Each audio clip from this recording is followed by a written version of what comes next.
Well, I should have really started enjoying that coffee over there. It took me a while to get the flavor. They had no flavor. You're drinking some coffee out of a cup this big. Okay. So, Yeah. so for most of the time. And I really got to tell you that. Actually, they go and see that.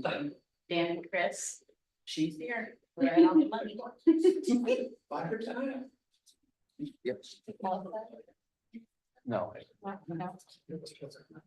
We're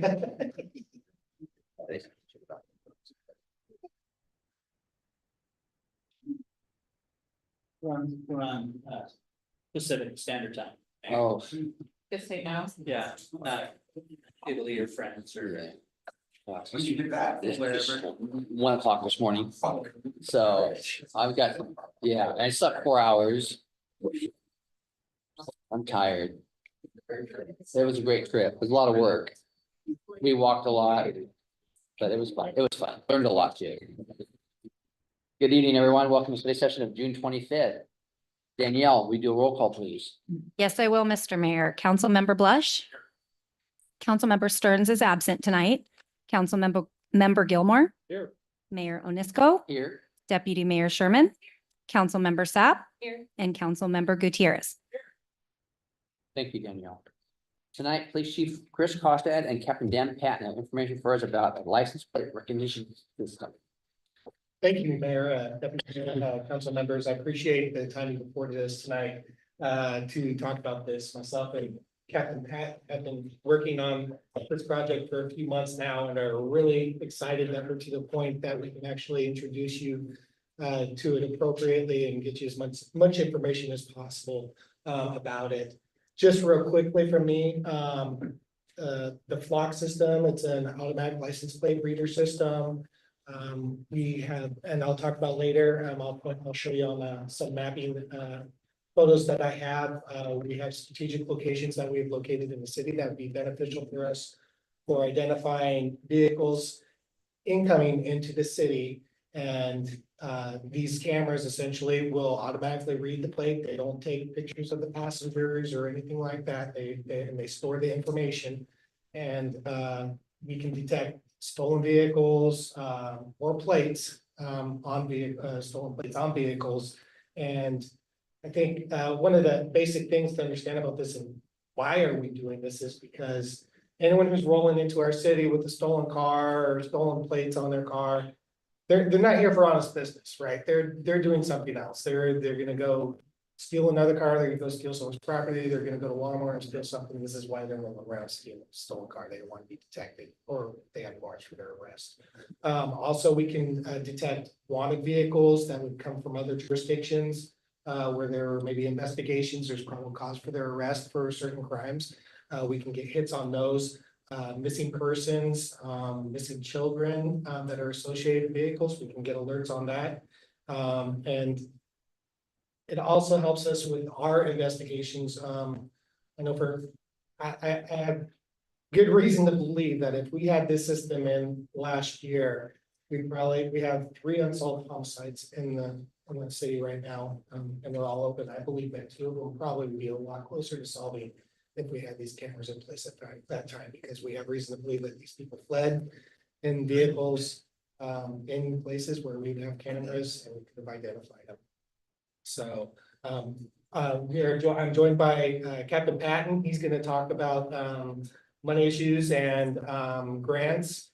Chief Ryan Spruance here. He's going to chime in real quick, and then also Kristen McLeod from Flock. She's going to be doing the main PowerPoint for you and showing you this program. So I'm going to kick it to Ryan and let him. Absolutely. Thank you for allowing me to speak. And I wanted, when I talked with Chief Costad about this, I said, can I come and advocate for it in favor of it? Because I've seen the results of it. I just talked with Deputy Detective Dylan Helser this morning, and we actually just solved a robbery as a result of the flock cameras in Centralia and other locations. When we knew this person was associated with those locations, we were able to nail down where he was, and it was a critical piece of evidence that allowed us to solve it. Some of the other things that we've been doing, I was first introduced to it by the former Assistant Chief of the State Patrol, who's now the Chief of Medina Police Department. I'm not sure if you're familiar with Medina, but that's where Bill Gates and a lot of very, very rich people live, and it's one road through. And they have 6 Fox cameras. Just to give you an idea, that's what, when you have the unlimited source of money, you want to make sure you're safe, you do that type of thing. But in our community, I believe Alderbrook has already purchased flock cameras. I am speaking with Lakeland Village tomorrow because they have about 3 different ways in and out. They're looking at it. Great View Community's already looked at it. I just spoke, I think 2 weeks ago to Lake Cushman. They're looking at it, and what it's going to do, and if we have the ones in the city as well, it's all going to tie any activity that we see of a vehicle that may be a suspect. For example, we had a homicide this morning. We've already solved it because we caught the guy at the scene. But if he would have fled and went into the city, we could have searched for it, or if it comes through the camera, it gives us an opportunity to question the person, right? It gives us that open door, at least somebody to question if we don't have a suspect. And it's a great tool. In Washington State, a lot of laws have limited law enforcement and our ability to investigate. And this is one thing. I'm not real big on Big Brother, seeing everything that we do and tracking all of that. That's not what I'm advocating. But as far as crime solving, this is a great tool. And I give the information to my community groups throughout the county. And I know other counties are using it. Thank you. Do the counties talk to each other through this? I mean, yes, connected. And what about state? I don't know about state. I haven't had that question answered. Maybe the person. Yeah, this will come up in flock, flock cameras nationwide, and talk to each other. Is Kristen ready? Okay. Good evening, everyone. Can you hear me okay? Yep. Cool. Thank you. Thank you, Chief, and thank you, Sheriff. I feel like you all did my job for me. You did a wonderful introduction and overview of the system. So I'm happy to provide a bit more information and answer any questions at the end. My name is Kristen McLeod, and I'm a community engagement manager with Flock Safety. So I have the privilege of attending many council and commission meetings and sharing information about Flock, what our technology does and doesn't do, and answer questions. So with that, I'm going to share my screen and take you through a very brief presentation. I won't be doing death by PowerPoint tonight, I promise. Okay, can you see that okay?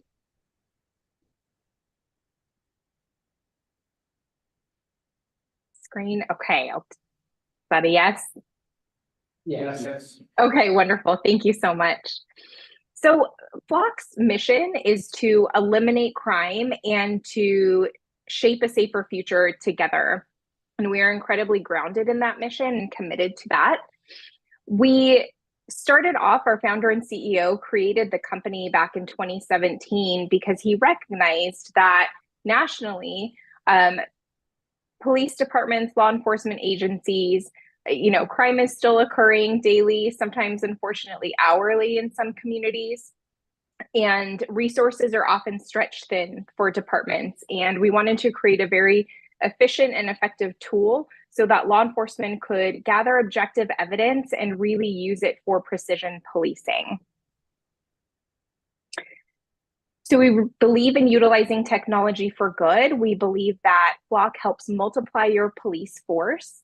It protects first responders and the community. It collects and distributes objective evidence. And we also strongly believe in engaging the community to grow. We believe that this technology, this program should really fit your community's needs, and we've designed our system to do such. This is just an overview of what Flock Safety has to offer and a glimpse into our comprehensive system. Today, we're going to be focusing on the Falcon license plate reading cameras, which is this little guy here.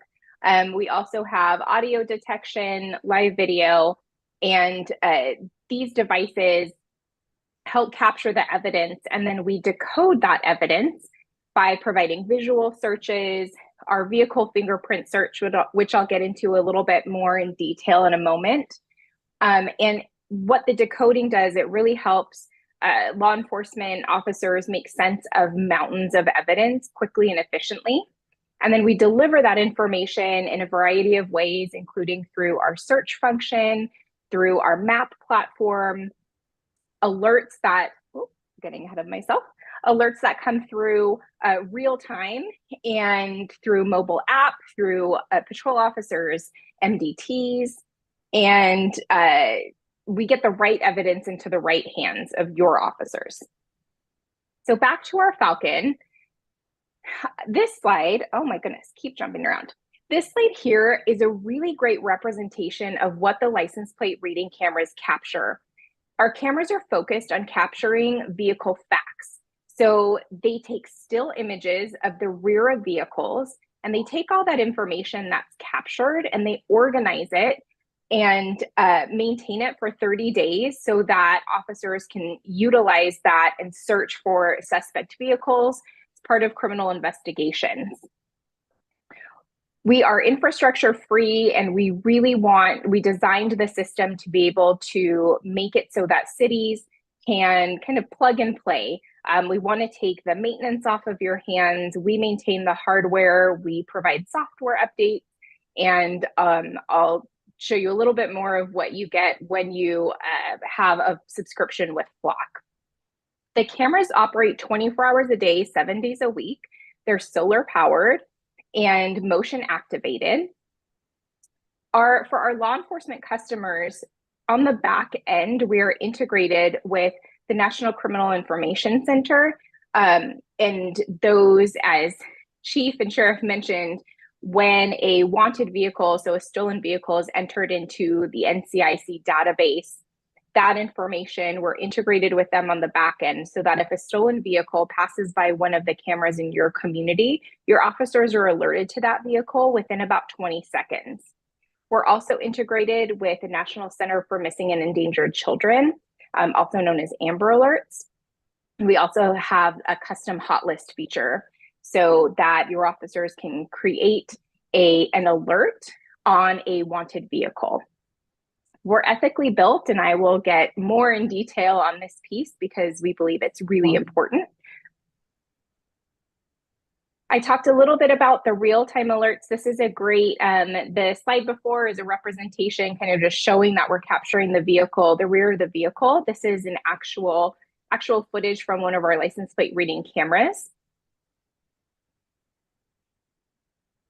I mentioned vehicle fingerprint technology. So even without a plate on a vehicle, our system is able to identify different vehicle criteria with that time and location, providing objective investigative evidence. And that includes the vehicle make, body type, color, back racks, top racks.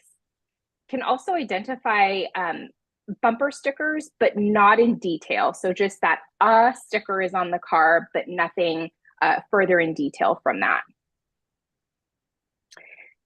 So something really important is sharing what license plate recognition is not. We do not have any facial recognition tied to our license plate reading technology or any of our technologies. We are not collecting any biometric or sensitive information. Our technology is not used for tracking speed or parking violations. And something that's really important is that our data automatically deletes every 30 days. So when a vehicle passes by the camera, the image is captured. If it's not being utilized for a criminal investigation, at the 30-day mark of that life cycle of that image, it's hard deleted and unrecoverable, unless the agency has downloaded that as part of a criminal investigation and is holding that in their evidence repository. So how does the technology deter and eliminate crime? It's proactive, as mentioned. It provides real-time alerts of wanted vehicles to officers within about 20 seconds. It's investigative, so as clearance rates increases, overall crime often decreases, and it's really our system is providing that repository so officers can go back and investigate crimes and really get the objective evidence that's needed.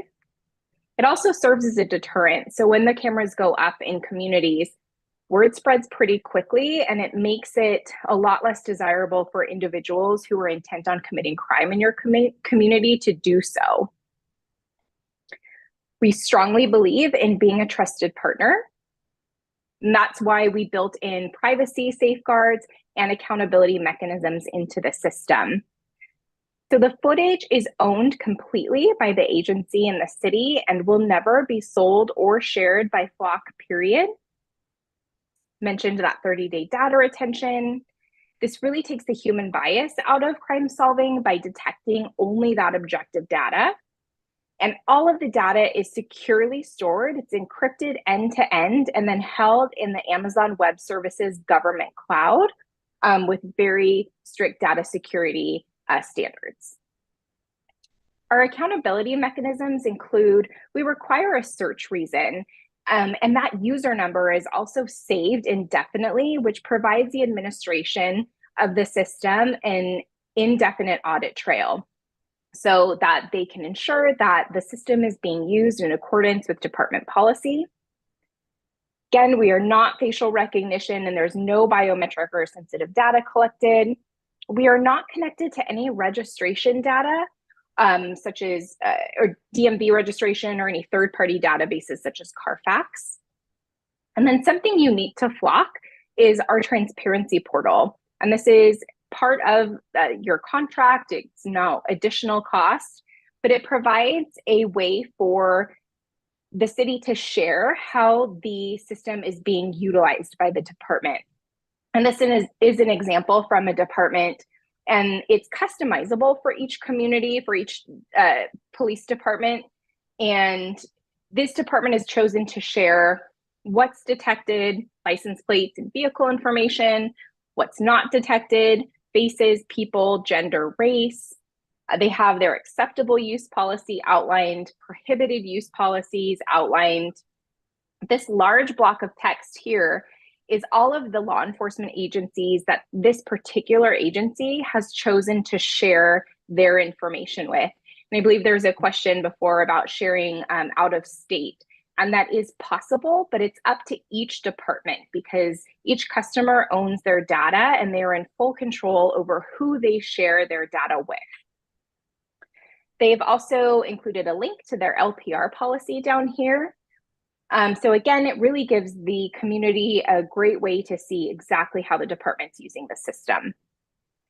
Something else that's offered is our Insights dashboard. And so while the transparency portal is a public-facing web page, the Insights dashboard is for the administrators of the system, where they can go in and see crime patterns and return on investment. Are officers utilizing the system? Is it giving us the return that we need for our community safety? The audit search history is contained in that dashboard, and for transparency purposes, while Flock maintains the health of the cameras and we proactively monitor their functionality, the administrators will also be able to take a peek into how their cameras are functioning and operating. So I mentioned before, these are the services that are included with the subscription. You get solar power, the installation and ongoing maintenance is included, along with the hardware procurement, as well as permitting. We handle all of that. We have a team that works on permitting. We provide user training. All of the data storage is included, as well as any software updates. So we are in Washington State. I believe we are at 61 agencies that are current Flock customers. And then to share some examples of how LPR is working in communities in Washington and elsewhere. Some success stories. This is from Tukwila PD. So Tukwila officers received an alert that a stolen vehicle was in their area. They located the vehicle, and as they approached, another suspect in a separate stolen vehicle attempted to flee. They recovered that vehicle. They came back to their original stop and arrested a suspect who was also in possession of fentanyl and methamphetamine. Later that day, another Flock alert came through and alerted officers to a third stolen vehicle in that same parking lot. where they were able to recover that third stolen vehicle. Yakima shared some metrics with us from April to January. The LPR cameras helped them. They received alerts for 596 stolen vehicles. They were alerted to 133 wanted people who were associated with the vehicles, and were able to be alerted to 33 missing persons. This is from Liberty Lake, Washington. So officers and Spokane County deputies responded to reports of an assault that had occurred on a hiking trail. And the victim told authorities that an unidentified male suspect attacked her and then fled in a vehicle. Officers were able to search the Flock system, and they identified a suspect vehicle whose registered owner matched the description provided by the victim. So they were able to use that collateral information to, again, identify that suspect and make an arrest the following day. And that person is charged with second-degree assault. And in addition to eliminating crime, something that we're really proud of at Flock is the impact that we've had on recovering missing persons. And this is from Port Washington, Wisconsin. Their police department shared an example of LPR helping recover missing, endangered, vulnerable senior. At 2:43 p.m., an analyst entered the missing senior's vehicle information into the Flock system. That same moment, an alert was set off. The vehicle happened to pass by one of the cameras. So officers were alerted to the vehicle's location and able to locate that person within about an hour and return them safely home. And then lastly, this is an example from Chamblee, Georgia. A stranger-on-stranger abduction occurred, which these instances, thank goodness, are extremely rare. But time is critical in these situations. And this baby was taken from mom by two armed, masked individuals. An Amber Alert was issued at 12:30 in the afternoon. Officers conducted a search within Flock for the suspect vehicle. They created an alert, and a couple hours later, that suspect vehicle was located across state lines, and they were able to find the vehicle, initiate a felony stop, and arrest the suspects. And the baby was returned to mom within 5.5 hours of that Amber Alert being issued, which is just incredible. So again, really providing that information to officers to locate a needle in a haystack quickly and efficiently when time is just critical. So with that, I believe I'm passing it back to Chief.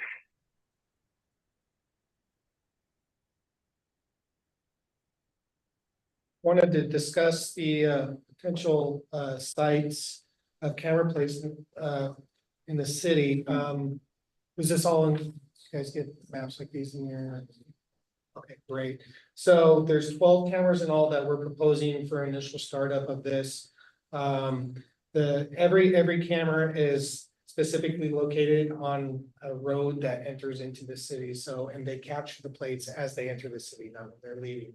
Want to know who's coming in, so we have time to react to that. So we have one up, and these locations, myself and these locations were initially identified by Flock, and we're still fine tuning them a little bit. We're already coordinating with PUD on specific poles placements. We were out there for about an hour and a half today. We were looking at each pole individually, seeing if they would meet our needs. So we're having a good working relationship with PUD, and they're on board with this project as well. So we have a camera that, on the north end, we have one that's initially it's up near East Island Lake in Brockdale. That was, I think that one's going to be moved a little bit more in towards the city after today's discussion, probably a lot closer to Wallace Neyland, I believe, just due to the availability of poles. The one on East Shelton Springs Road is going to be near the Tarragon Avenue intersection. So that's just going to move like a block down from where it's placed on the map. And then you can also see that we have 3 cameras at Wallace Neyland and Olympic Highway North. One of the cameras is gonna capture incoming traffic that turns southbound onto Olympic Highway North. The other, another camera will catch vehicles continuing down Wallace Nealon towards Taco Bell in that area. And then the last camera is actually pointed at the traffic that's going to be entering into Walmart on the AM PM side. So we'll capture traffic whichever way it goes at that intersection. That's a heavily used intersection, and that's why we needed 3 there to keep track of that. And then there's another photo of the Wallace Nealon intersection that you can actually see which way these cameras are pointing at that intersection. Next is the downtown corridor. We're gonna have one up just at the beginning of the S turns up on Olympic Highway North near about the A Street dead end there near Jefferson. The one on Railroad is gonna be just past, it's about the 1700 block, I believe, of Railroad. And then we have one, there's one you'll see over near Mickey's Deli. That's probably gonna be about its location facing in towards that roundabout. There's one on, we have indicated on Front Street. That one actually looks like we're probably gonna have to, we're gonna move it down onto Highway 3. Initially, we stayed with Highway 3, thinking that was, those were DOT poles, so we were trying to stay away from those and just with PUD. PUD did have some poles down there and identified one where we can get traffic coming in on East Pine Street. And then our last one of the south side, we have one near the intersection of Olympic Highway South and Arcadia, and then we'll have one out on Lake Boulevard, just at the city limits to capture traffic coming in off of Qualcomm. Any questions about placement of cameras or? Why would we want them just for people coming into town and not leaving town? So if we have an assault in town, why do we want to see if they're, which way they're going? Yeah, great question, and we're trying to get initially, we're thinking of just sticking with the inside traffic so we know what's coming into the city, so we can get the numbers out of that. And in the future, this is just the beginning of this. In the future, yes, we would like to fill up some holes downtown, exiting traffic. So that's definitely in the future, but we want to focus primarily right now on what's coming into the city because we're able to address that immediately. How fast does it alert the police and who? I mean, everybody? It works off, the police will get alerted in their police unit. They have MDT or a computer. They'll have the programs they get the notification in about 20 seconds or so of a suspect vehicle passing those cameras, and they'll notify of that location and vehicle description. Cool, and 2 other questions. So if we know that there is a car ABC 123 license plate that just robbed the grocery store, are we able to type that in there and see which way that car is going? Or?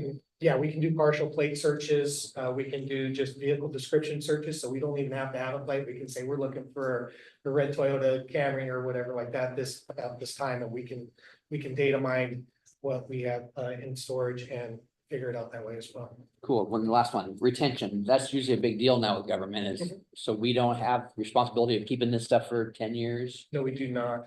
And also, I was going to get into that with the next part is we do have a policy that should be next in your packet, already pre-designed for us.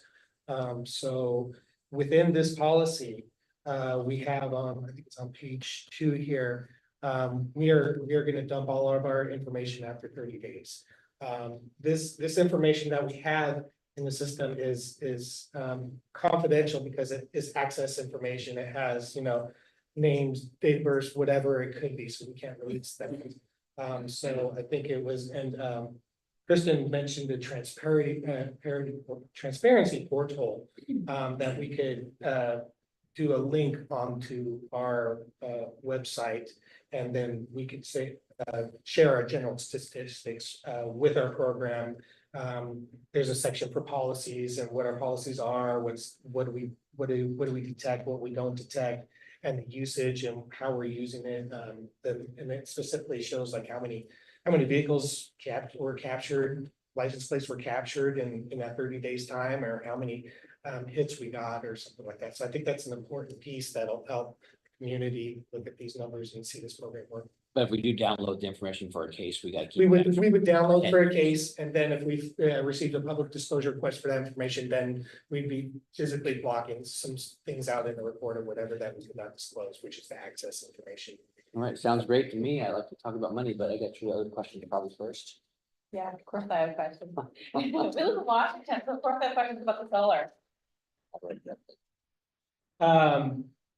I'll defer to Kristen on solar power in Washington. We're in Washington. Because they do, these cameras will have a battery backup. Okay, they have battery backup, okay. Yes, and they actually only require about 4 hours of direct sunlight. And if that shouldn't happen, then we do have battery backup. We haven't had any issues operating in the state of Washington. And as mentioned, we're probably in a little over 61 communities currently. Okay, thank you. Thank you. And then also, will this program work with their existing computers, or we're gonna have to buy? It'll work with our existing. It'll work with our. Yes. Okay, that's a good thing. Cause I'm like, oh, okay. And then, what would be our timeline to get this online, get this going? After approval, I think we're looking at somewhere around 2 to 3 months. Okay, so fairly Mhm. quickly, okay. All right, any other questions? Well, that's. Okay, Dan, you wanna? I apologize that the quote was not in your packet. That's my oversight. So I want to copy of that. One of the most important parts.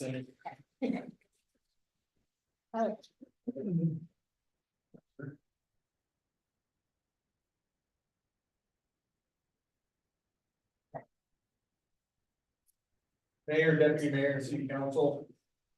So Flock has given us a quote. This is a 24-month subscription term, so 2 years. It's $3,000 per camera. There is some startup fees that pretty nominal based upon if we can use existing QD poles or if they have to put in their own poles, but overall, this is probably a difference of maybe $2,000. So a 2-year term would be $76,800, and that breaks down to $40,800 the first year. And then the second year, since everything's already installed, it would be $36,000 for the second year. We have applied for 2 grants recently. The Washington State Commerce Grant, which we were within 1.5 points of getting the grant. So that tells us, this is the first grant that we applied for, that tells us that we're very, very close. Which was a $50,000 grant. We also just applied for a Washington State Auto Theft Group grant. There was no monetary amount on there, but we did request $40,800 for the first year, and we're still waiting to hear if that grant will be available to us. And then on the horizon, as we wait to see if we get these grants, we have a Washington State Homeland Security grant that's due on August 30th. Normally, I'd like to wait to see if we got the auto theft one before applying for a second one. And then next year, we have a Smart Policing Initiative grant through the Department of Justice, and we also have a Law Enforcement Pursuit Technology grant through Washington State Commerce, again for a $50,000 grant that's available for us to apply for.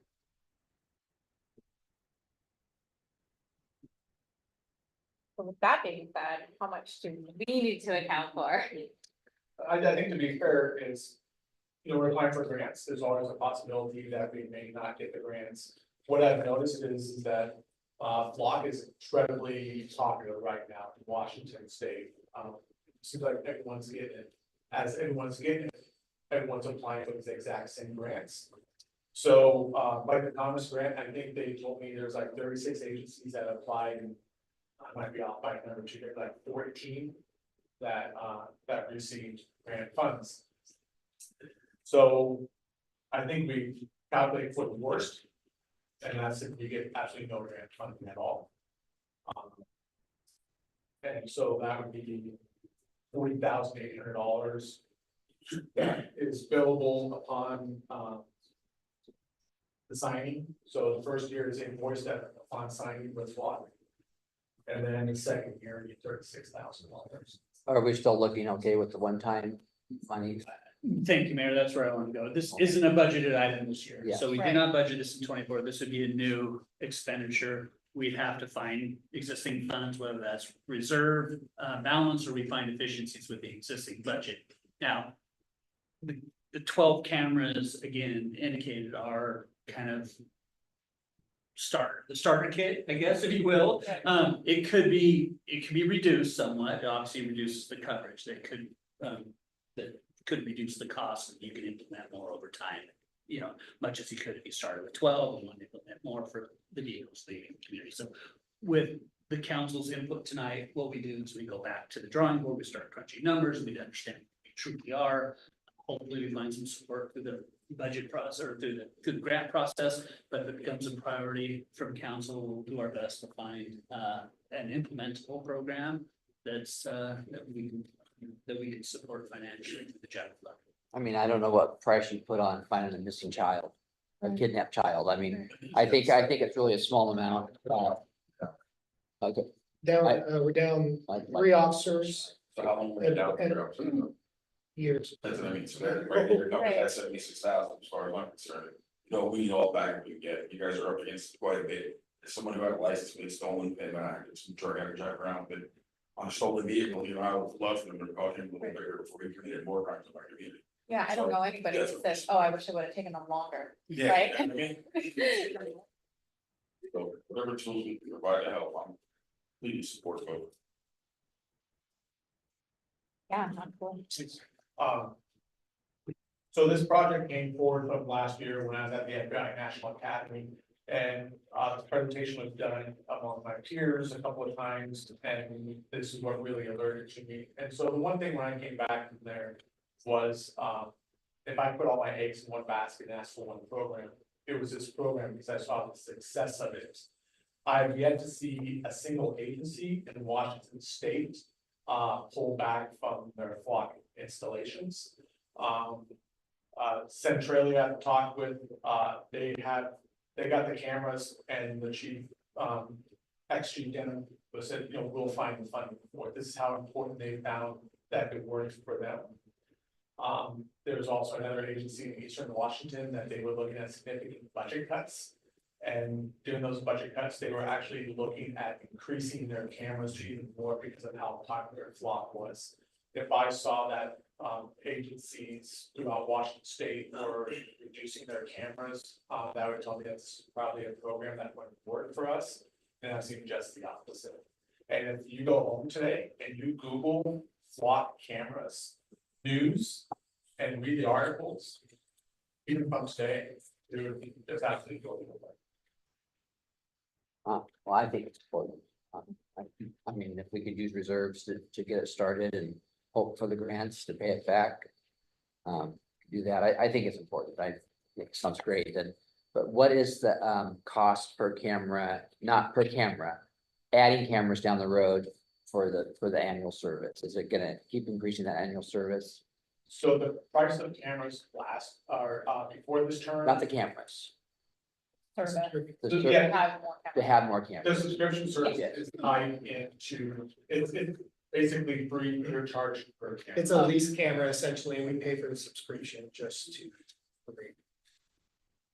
So essentially $3,000 per camera at this point, at this rate, and then there's initial installation, there's initial fee for installation, depending on if you use current infrastructure, current pole, partnership with PD, or if new infrastructure has to be put in place. It's $150 if they put it on an existing pole, it's $650 if they. That's not really my question. Oh. So I'm sure that we're paying part of this $36,000 a year is for them monitoring us using the system. So what is that gonna go up with 5 more cameras?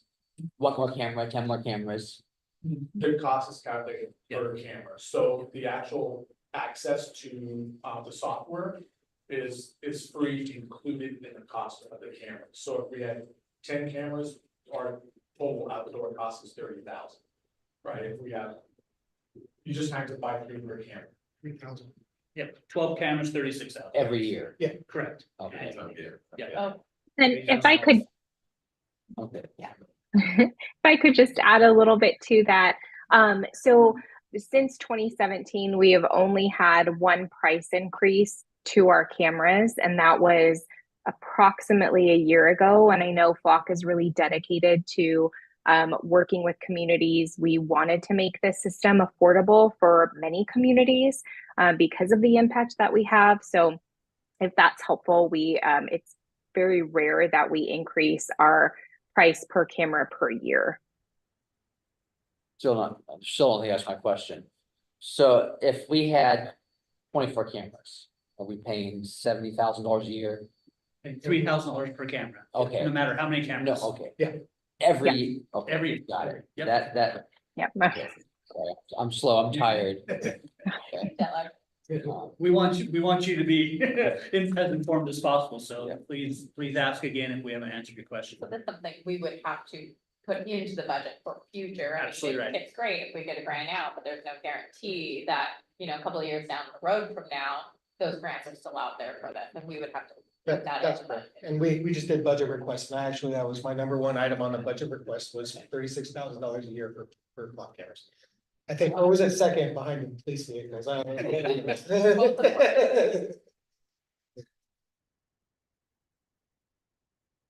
Any questions? About funding? Is there a process that let staff look at funding? I think it's important, it's a force multiplier, I think it's cost effective in the long run. I think it's something we should pursue, and if we don't like it in 2 years, we get rid of it in 2 years, right? Like it's a 2-year contract, so if we like it, we keep it, let it go. But I think right now it's what the community needs, and it's what our officers really want and first thing in their priority. So I'd like to go with the experts on this one, and I'd like to suggest that we pursue this. Lindsay? I agree. All right, I think you've got Kevin. Go 6, sorry. Yeah. Perfect. Here, let's have Taylor. That's There's majority. missing seats today. Appreciate it. Yeah. What we'll do is we'll kind of go to the drawing board. Again, we have a leadership meeting tomorrow with initial budget requests. So we're gonna go through budget requests from each department, start prioritizing those, start understanding what that means in totality across all funds, but particularly the general fund.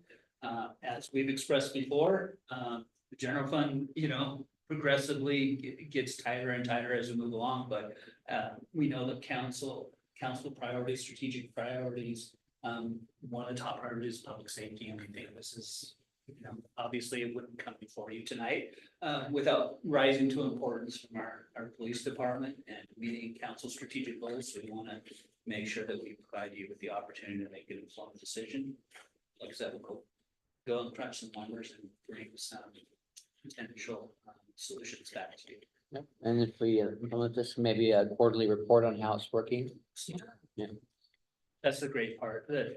The data is mineable and usable, and it's not gonna take us a whole lot of work to be able to provide you that information at the same time. So it's gonna be user friendly on the back end, where it's not even eating up some officers' time. Just in mind that data by council approval. I have one question for the sheriff. Get the county to pitch in a little bit. The county's gonna do their own. For the- Where would we prioritize? Oh. No, I'm saying Welfare. within our system, are they gonna be alerted as well, the sheriffs? If they have access to the. Yeah. Correct, so any agency, we can share that data, so if we upload a vehicle that was involved in a crime here, we need to know that vehicle goes past a flock camera in Centralia. Centralia PD gets notified, we get notified.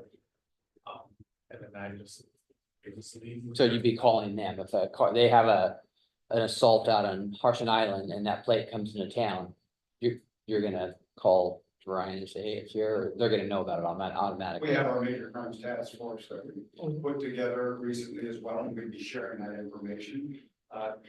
This has been my question is, Katie, I think the county should have some too, but where do we put them when we've got Lake Cushman with 7,000 lots, 3,000 people that take use up there. We've got 1,000 lots at Lakeland Village in Allen. We've got all these different homeowners associations. So basically what's been happening is the homeowners associations are purchasing them and giving us access to theirs.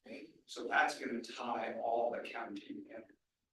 And there's more and more of that occurring because people are tired of being victimized. I think that's a great point, Sheriff, just maybe, we can build private public partnerships potentially with this program, so whether it's a large retailer, a homeowners association or something like that, they could potentially enter into an agreement with the city of Shelton to place a camera or camera sponsor a camera, whatever you want to call it, and add that level of security to wherever that location is at the same time too, I think. We went to Walmart, Safeway, Fred Meyer, and we're like, hey, we'd love to stay with these up in the driveways. I've already talked, Yeah, I where they came in and somebody had just ripped off whatever next door, you know? was talking to Doug Gooding from Walmart yesterday about this, and then, also Ryan from OCCU is interested in looking at this as well, so. I mean, felt positive about it. They were very interested in the prospects of what this could do for community safety, absolutely, yes. Never started to What's important, if and when we do provide more information, we want to roll this out more, in a more public forum, provide, a dashboard on our website or whatever that might be, so people fully understand what this platform means. In other communities, they've had some greater public forums, there's been a little bit of resistance, if you will, because they're not real familiar with what the program is. They Right. might think it has those biometrics. It might be facial recognition, might be speeding cameras and things like that. We really need to communicate with our public so they fully understand what the purpose is, how it's being implemented. If you're not driving a stolen car, you got nothing to worry about. Great. Or, Or if right? there's no Amber Alert or anything in your vehicle. So, just make sure I'm clear on one thing. So once we have the flock system and agreements with other agencies across the state or wherever, once we enter in data about somebody that we're looking for, if it passes one of their cameras, we'll get an immediate notification or Correct. near immediate. They'll get notified and And- you'll get notified. Okay, but it sounds like it's helped now. So right now it's a phone call or they might get a notification and they might have the time to call. Is that kind of one of the big things that'll change or? So right now, if we had a crime here, if we had a suspect vehicle, I'd probably call an agency that has flock cameras. Okay. And just say, can you do me a favor, will you run this plate for me and see if it's triggered any of the cameras? That's probably what I'd be doing right now. Perfect, okay. Any other questions? All right, thank you, gentlemen. Does the council have any new items for discussion tonight? I guess not. Well, then this study session is adjourned at 6:47 PM.